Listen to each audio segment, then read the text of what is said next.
৪৩তম BCS পরীক্ষায় বাদ পড়া পরীক্ষার্থীদের জন্য সুখবর। জনপ্রশাসন সচিব ডক্টর মোখলেসুর রহমান জানিয়েছেন, বেশিরভাগ প্রার্থী নিয়োগ পাচ্ছেন। পুনর্মূল্যায়নে কারা নিয়োগ পাচ্ছেন জানা যাবে ২-১ দিনের মধ্যে। বাদ পড়া প্রার্থীর সংখ্যা ২২৭। আরিফ জামালের রিপোর্ট।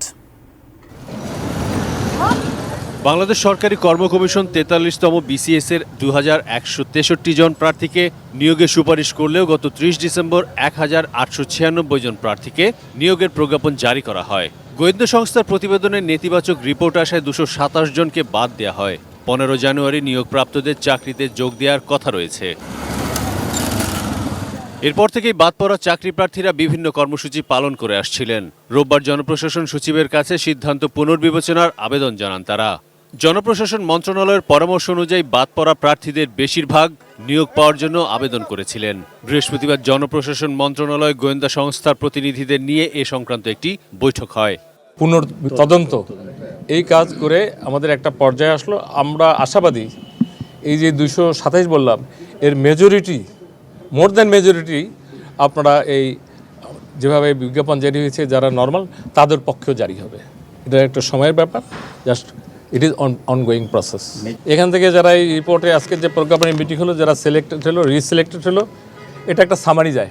সিল্কোর সিল্ক অ্যান্ড শাইন, যাতে আছে আর্গান অয়েল ও ওট প্রোটিনের গুডনেস, যা আপনার চুলকে রাখে healthy and shining. Summary chief adviser অফিসে যাবে, রাষ্ট্রপতি পর্যন্ত যাবে। ৪৩তম বিসিএস এর বাদ পড়া চাকরি প্রার্থীরা কেন বাতিলের খাতাতেই থাকবে তাও জানান ডক্টর মোখলেসুর রহমান। তিনি জানান, বাদ পড়াদের বিরুদ্ধে তদন্ত কার্যক্রম শেষ হয়েছে। ফৌজদারি অপরাধ, রাষ্ট্রদ্রোহী অপরাধ, অথবা স্কুল কলেজ ইউনিভার্সিটি বহিষ্কৃত হয়েছিল, অথবা এমন কোনো ধরনের হিডেন অপরাধ সে করেছে যেটা সামনে আসছে, এরা ছাড়া বাকি আমি মনে করি এদের নিয়োগ প্রাপ্তিতে শুধু একটা প্রক্রিয়ার ব্যাপার, দে উইল গেট ইট।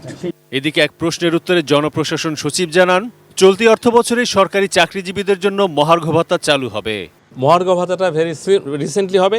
এবার একটা যেটা ব্যতিক্রম হবে, আগে মহার্ঘ ভাতা পেনশনাররা পেতেন, এবার পেনশনাররা মহার্ঘ ভাতা পাবে এবং একটা রিজনেবল পাবে।